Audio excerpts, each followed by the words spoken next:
I'm not leaving you because of the money. I'm leaving you because I can finally afford to.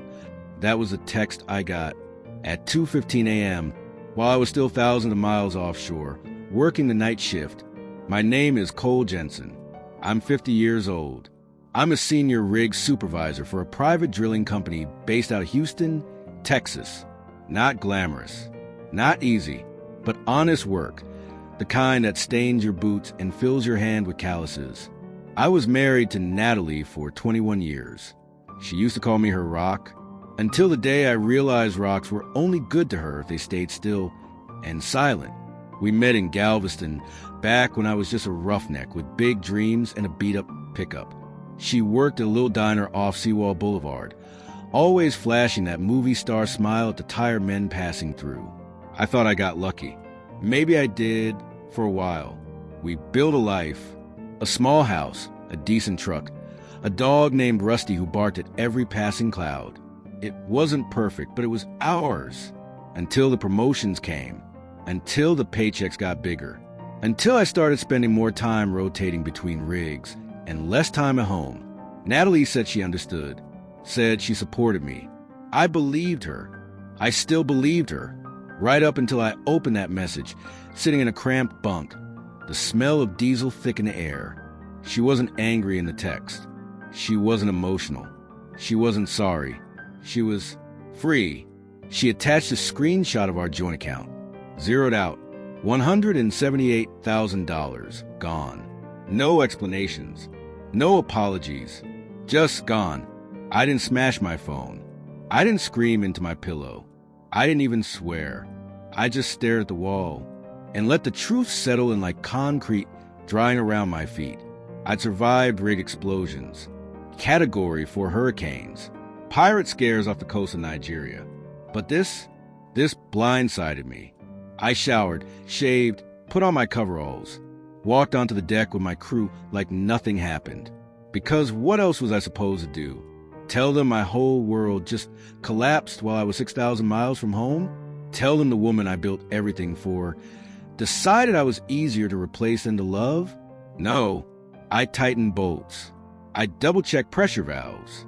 I made sure my team went home safe, even if I didn't have a home waiting for me anymore. The cancer, if there had been cancer. The bankruptcy, if there had been bankruptcy. I could have faced those. But betrayal? The kind that plots quietly, smiles sweetly, and waits until you're at your most helpless to strike? That kind of wound doesn't bleed. It carves deep, slow, invisible lines across your soul. By the time my 12-hour shift ended, the sun was rising over the Gulf. The sky burned gold and crimson like fire and ash. I sat on the railing, letting the salt air whip against my face, and realized something. Natalie didn't break me. She just set me free too. I just hadn't realized it yet.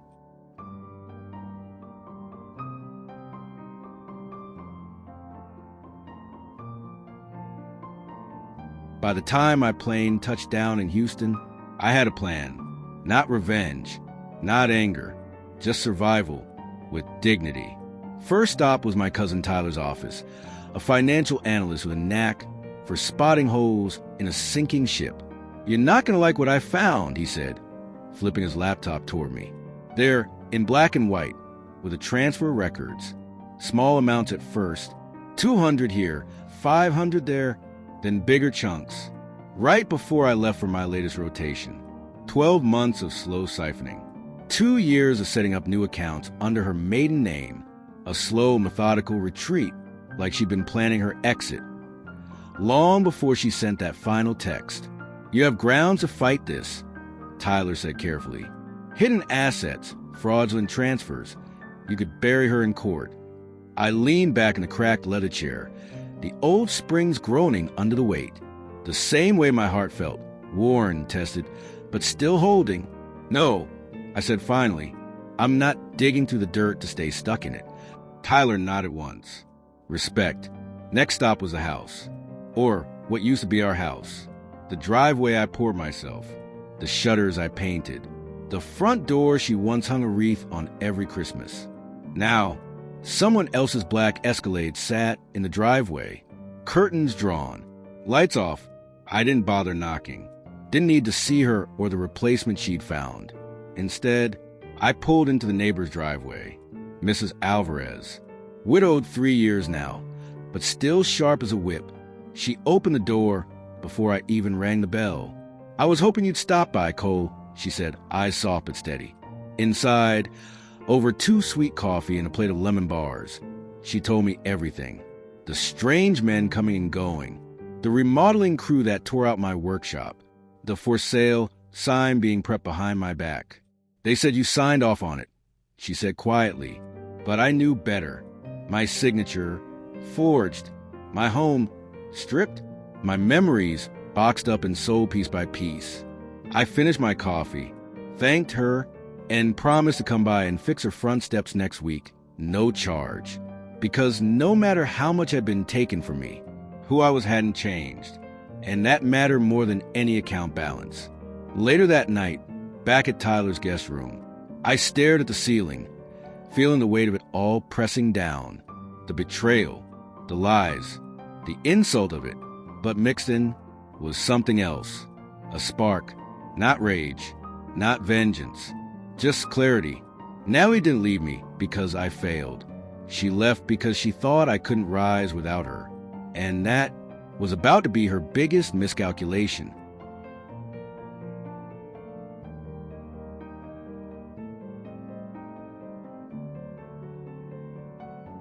The next morning, I met with my lawyer, Michelle Grant. Sharp mind, sharper instincts. I laid out everything. The transfers, the forged signatures, the emotional support boy-toy living in my house. She listened without interrupting, just taking notes in that brisk, clinical way that made her the best in town. When I finished, she closed the folder, looked me dead in the eye, and said, "We're not just defending your assets, Cole. We're reclaiming your name."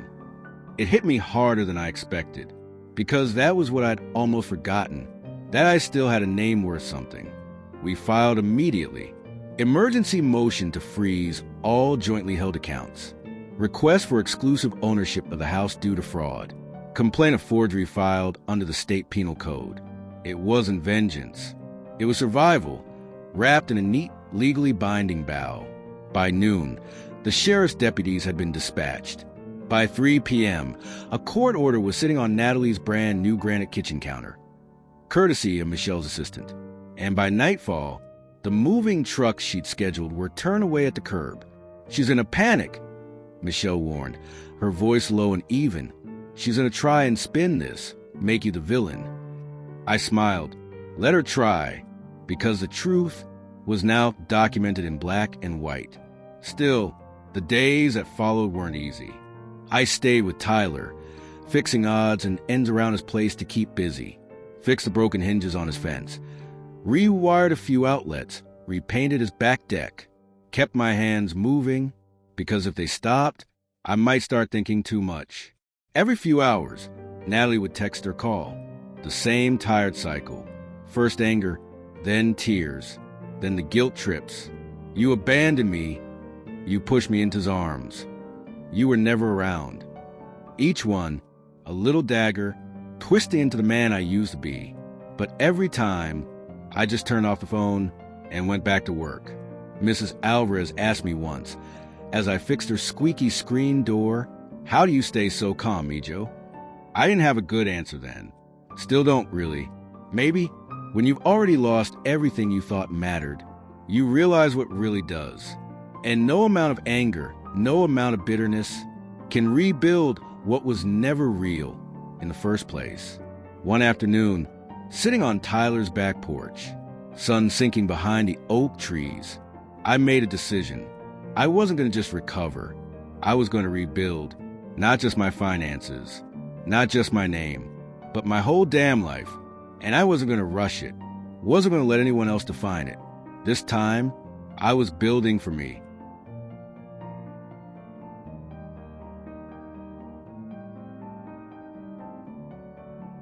Three weeks later, we had our day in court. Natalie sat across the aisle, dressed in muted tones, face carefully arranged into a look of wounded betrayal. Her new man, Tyler Brennan, was noticeably absent. Couldn't say I was surprised. Michelle leaned over before the hearing started and whispered, "Stay silent unless a judge asks you a direct question. Let their lies dig their own grave." I nodded once. The hearing began. Natalie's lawyer spun a tale of emotional abandonment, financial cruelty, isolation. He painted me as some absentee husband who'd force his poor, fragile client into finding comfort elsewhere. It was almost impressive, the way he twisted the facts. Layered half-truths over outright lies. And Natalie, she sat there, blinking back tears, as if she actually believed it. But Michelle was a scalpel. She started slow, introducing the court to the bank records, the forged signatures, the suspicious cash withdrawals, the surveillance footage of Natalie and Tyler moving my belongings without permission. Piece by piece, she dismantled their narrative. With every exhibit entered, every contradiction exposed, I saw the cracks forming in Natalie's perfect mask. The real Natalie, the calculating one, started to show through the cracks when Michelle dropped the bomb. The footage of Natalie using my identity to access restricted bank accounts. It was over. The judge, a wiry, no-nonsense woman named Judge Holloway, leaned back in her chair and sighed. "I have seen many creative attempts to reframe betrayal into victimhood," she said, voice flat and unimpressed. "But this case borders on criminal." She ruled swiftly. All jointly held assets would revert to me. The house, the vehicles, the retirement accounts. Natalie was ordered to pay restitution for the damages she caused during her unauthorized move. And most devastatingly for her, Judge Holloway referred the matter of the forged documents to the district attorney's office for criminal investigation. Natalie didn't even look at me when it was over. She just gathered her designer purse and walked out of that courtroom, shoulders stiff, back straight, as if she could still pretend none of this had happened. I didn't follow, didn't call out. Some things, you just have to let go. Michelle clapped me lightly on the shoulder as we packed up. "You won, Cole," she said. But it didn't feel like winning. It felt like survival, like dragging yourself out of a collapsed building, coughing through the dust, stumbling into the sunlight, and realizing the world didn't end after all. It just got quieter. As we walked out of the courthouse, I paused on the steps, closed my eyes, let the late spring sun warm my face. It wasn't happiness yet, not forgiveness, but it was the beginning of something better, something real.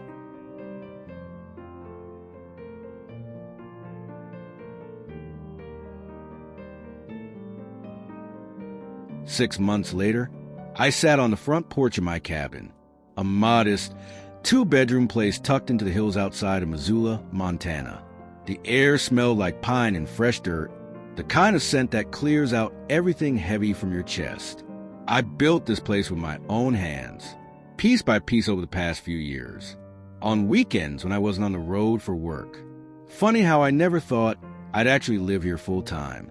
The house in Flagstaff had been too full of memories, too haunted by echoes of laughter that turned into arguments, and kisses that turned into silence.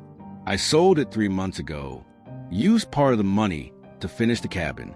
The rest, I tucked away for a future I was finally starting to believe I might have. Natalie? She took a plea deal, 3 years probation, restitution payments she'd never be able to keep up with, and a record that would follow her a lot longer than she ever expected.